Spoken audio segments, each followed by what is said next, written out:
So situated near the tip of Africa is where we're from, South Africa. It's probably closer to Antarctica than it is the US, the UK, or Europe. Add to that various levels of sanctions in the 60s and 70s, hardcore sanction in the 80s, which lasted 10 years, plus a conservative government. The birth of the alternative culture was more a trickle born out of rebellion a few years after the initial onslaught in the north. Despite political and social unrests, and an economy that's never actually recovered, the advent of the internet brought an accessibility to the scene, which helped it grow. So we often get asked what the scene is like, and we've gone to the trenches to get the lowdown. And on screen we've got Patrick Davidson, guitarist for Mind Assault, founder and curator for Metal for Africa. We've got John Morrow, guitarist from Margo and an independent reviewer. We've got Reegan Buisson, vocalist for Facing the Gallows, and Carlos Sanches, vocalist for Deadline. And a wild Lou de Pisani appears from The Drift, Knave, and MK Ondergrond. Back in our day, like before the Rinderpest, physical media was, as we said, an absolute ball ache to get your hands on. It was all tape trading or copying of CDRs if you're slightly older. And nowadays, how's that changed? Do people still go after physical media? Because we used to covet it. Or is it all digital and online? Or, what's the scene like for actual physical media going forward? Man, so we've seen that like things like print media have obviously long gone. We've seen over the years some people have tried to create a resurgence, also I suppose more for like nostalgic value, because like print media for us when we were young, that was cool. I mean, I remember I used to cut all little pictures of like Oakside and stick them on my wall, and it becomes a part of your environment. And I think that's a real sad loss in this more modernized era where everything's digital.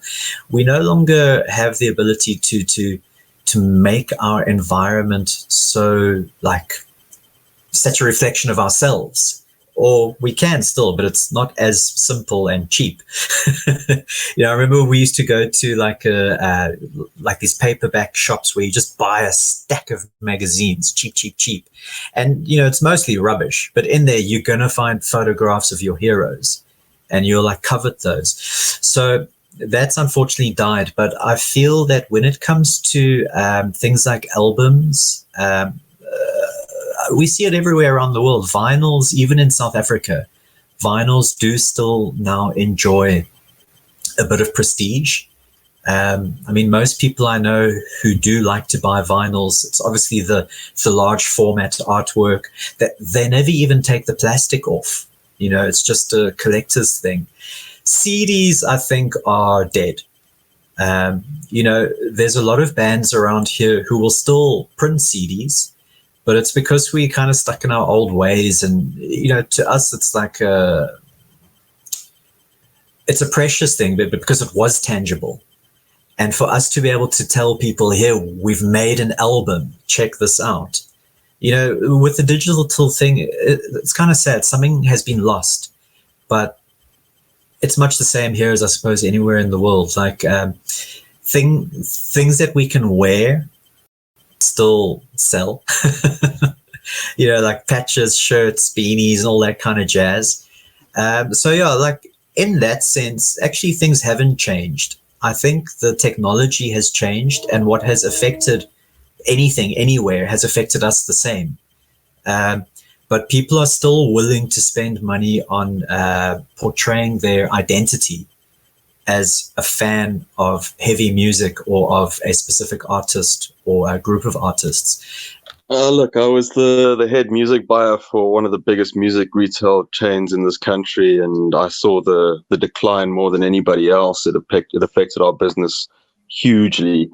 So I saw that from the public's perspective, but I mean, being my age and lucky enough to be around certain places and people that I could get stuff over the years, I had a fucking massive collection of music.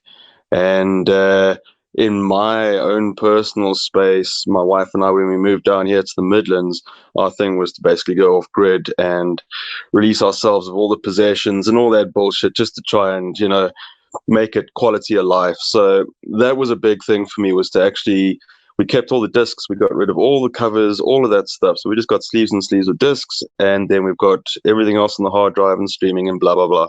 So I'm probably one of the few people in my age group at 47 as of this month that is actually far more digital than anything else. I haven't bought a record in fucking, I don't know, 8-9 years now.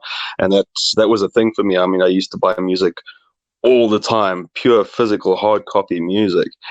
And these days, I don't miss it at all. I mean, all of the artwork, all of the liner notes, all of that stuff is all online if I want to look it up. And the way that I go through music, Jesus, I could never keep up with that physically. So that's my own personal thing. But I think for people that tangible need to hold on to stuff, especially people that are really fanatical about their music, I think that's never going to go away. So physical media for albums and records and that kind of thing will always happen. But I think definitely merchandise is something that will never go away. That thing with shirts and patches and back patches and all that stuff, that shit is always going to be bread and butter for the bands. It's always going to be cool to have the tour shirt that you were at the show of with your city's name on the back and blah, blah, blah, blah, blah. That stuff doesn't matter what age group you're in. That shit will always be special to you. And even to this day, I'll still buy T-shirts and hoodies and stuff. That stuff I really love, and it also shows your affiliation with the band, which I think is always a really big thing, especially with the metal crowd. You need to show off your flash, So I think the whole digital thing has its pros and cons, but it's definitely environmentally, it certainly makes a lot of difference. But it's also a much easier way to get through music, and you don't tie yourself down with fucking racks and racks of stuff taking up space. But like I say, it's going to be always an individual thing. But I mean, obviously the world has moved away from a lot of that. So I don't know where we'll get to, but I don't think we'll ever get back to anywhere close to where we were 20, 30 years ago. But it'll always be around.